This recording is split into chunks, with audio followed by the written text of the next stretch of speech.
राज्यातील निवडणूक लढतींचे स्वरूप आता जवळजवळ स्पष्ट झालेत. काही मतदारसंघातील उमेदवारांनी आपले अर्ज मागे घेतलेत, तर काहींनी कायम ठेवलेत. मात्र प्रत्येक मतदारसंघात प्रमुख पक्षाचा एक तरी बंडखोर उमेदवार रिंगणात असतोच. त्यामुळे यंदाच्या निवडणुका अटीतटीच्या होणार हे तर नक्कीच आहे.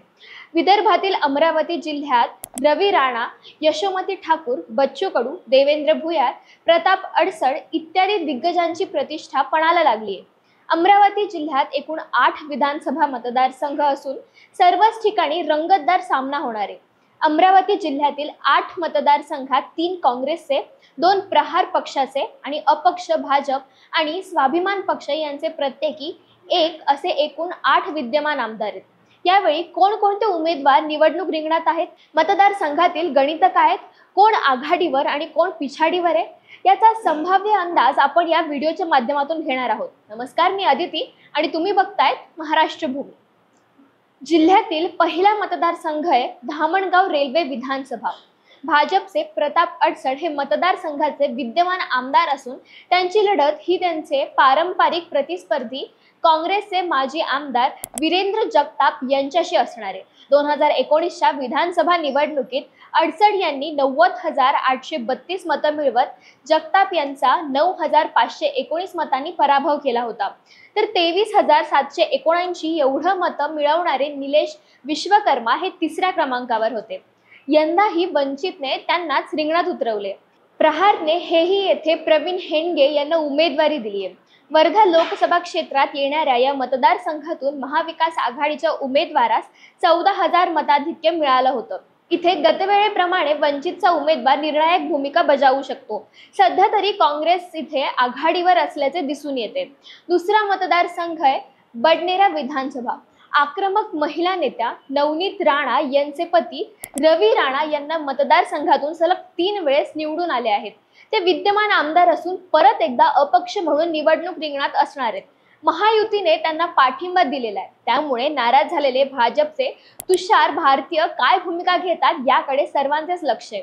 अपक्ष नितीन कदम यांचेही आव्हान असणार आहे. तर महाविकास आघाडीत ठाकरे गटाने सुनील खराटे यांना उमेदवारी दिल्याने मागील वेळी पराभूत झालेल्या शिवसेनेच्या प्रीती बंड यांनी बंडखोरी करत अपक्ष निवडणूक लढवण्याचा निर्धार केलाय. विरोधी गटातील फूट आणि नवनीत राणांना या मतदारसंघातून लोकसभेला मिळालेले 27,000 मताधिक्य यामुळे रवी राणा या मतदारसंघातून विजयाचा चौकार मारू शकतात. जिल्ह्यातील तिसरा मतदारसंघ आहे जिल्ह्याचे केंद्र अमरावती विधानसभा.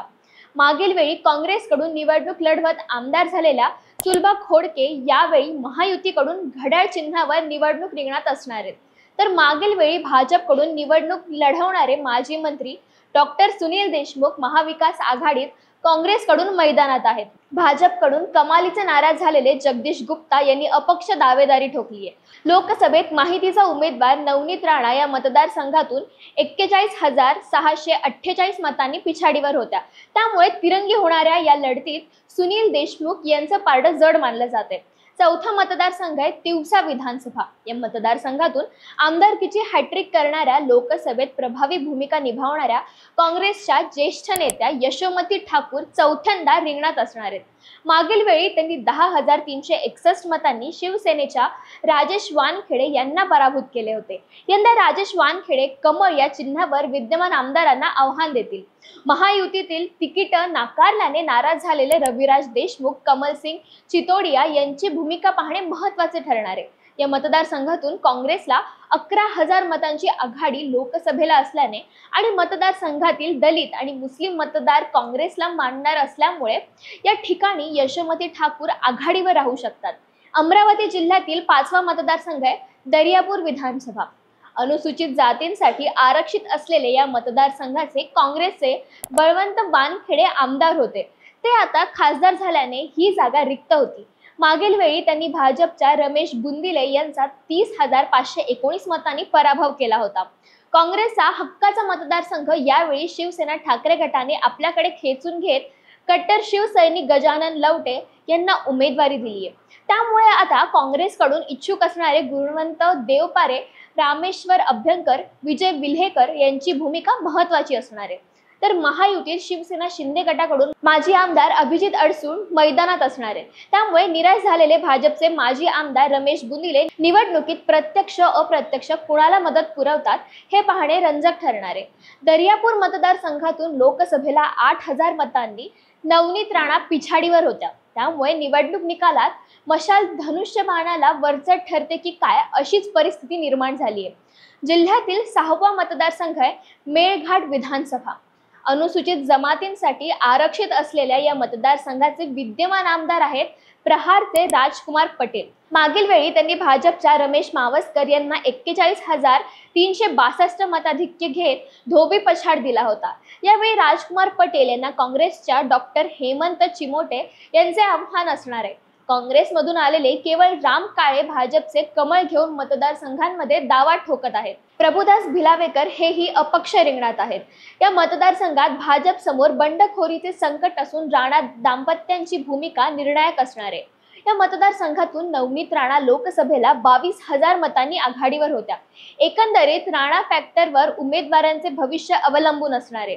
अमरावती जिल्ह्यातील 7वा मतदारसंघ आहे अचलपूर विधानसभा।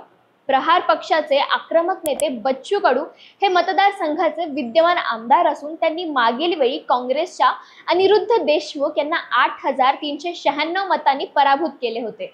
परिवर्तन महाशक्ती या तिसऱ्या आघाडीचा प्रयोग महाराष्ट्रात राबवणाऱ्या मुख्य नेत्यांपैकी बच्चू कडू हे एक आहेत। 2004 पासून मतदारसंघाचे प्रतिनिधित्व करणारे बच्चू कडू 5व्यांदा निवडणूक रिंगणात असणार आहेत। भाजपने त्यांच्या विरोधात प्रवीण तायडे व नवख्या कार्यकर्त्याला मैदानात उतरवले। त्यामुळे महायुतीत या मतदारसंघात मोठ्या प्रमाणात बंडखोरी झाल्याचे दिसून येते। महाविकास आघाडीत काँग्रेसने पुन्हा एकदा अनिरुद्ध उर्फ बबलू देशमुख यांना उमेदवारी दिली आहे। त्यामुळे मतदारसंघात तिरंगी लढत बघायला मिळणार आहे। लोकसभेला काँग्रेस उमेदवार 7,000 मतांनी आघाडीवर असल्याने बच्चू कडू यांच्यासाठी ही निवडणूक आव्हानात्मक असल्याचं बोललं जातंय। अमरावती जिल्ह्यातील शेवटचा मतदारसंघ आहे मोर्शी विधानसभा। आपल्या वक्तव्यांनी नेहमी चर्चेत असणारे देवेंद्र भुयार हे या मतदारसंघाचे विद्यमान आमदार असून मागील वेळी भाजपच्या डॉक्टर अनिल बोंडे यांना 9,711 मतांनी दणका देत अपक्ष निवडणूक जिंकणारे भुयार चांगलेच प्रसिद्धीत आले होते। यावेळी तिकिटासाठी त्यांची चांगलीच पळापळ झाली होती। वर्धा लोकसभेत येणाऱ्या या मतदारसंघातून भाजपच्या उमेदवारास 16,000 मतांची आघाडी असल्याने महायुतीत भाजपने या ठिकाणी उमेश यावलकर यांना उमेदवारी दिली आहे। तर अजित पवारांच्या राष्ट्रवादीने शेवटच्या दिवशी देवेंद्र भुयारांना एबी फॉर्म देऊन सर्वांनाच आश्चर्याचा धक्का दिला। शिवसेनेचे अमोल भुयार यांनीही अर्ज दाखल करून विद्यमान आमदारांच्या अडचणीत वाढ केली आहे।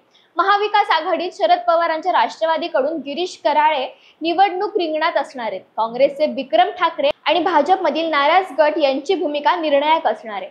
अमरावती जिल्ह्यातील या 8 विधानसभा मतदारसंघाचा आढावा घेतल्यास तुमच्या मते जिल्ह्यातील 8 भावी आमदार कोण असतील आम्हाला कमेंट्सच्या माध्यमातून नक्की कळवा आणि महाराष्ट्र भूमी या चॅनलला सबस्क्राइब करायला विसरू नका। धन्यवाद।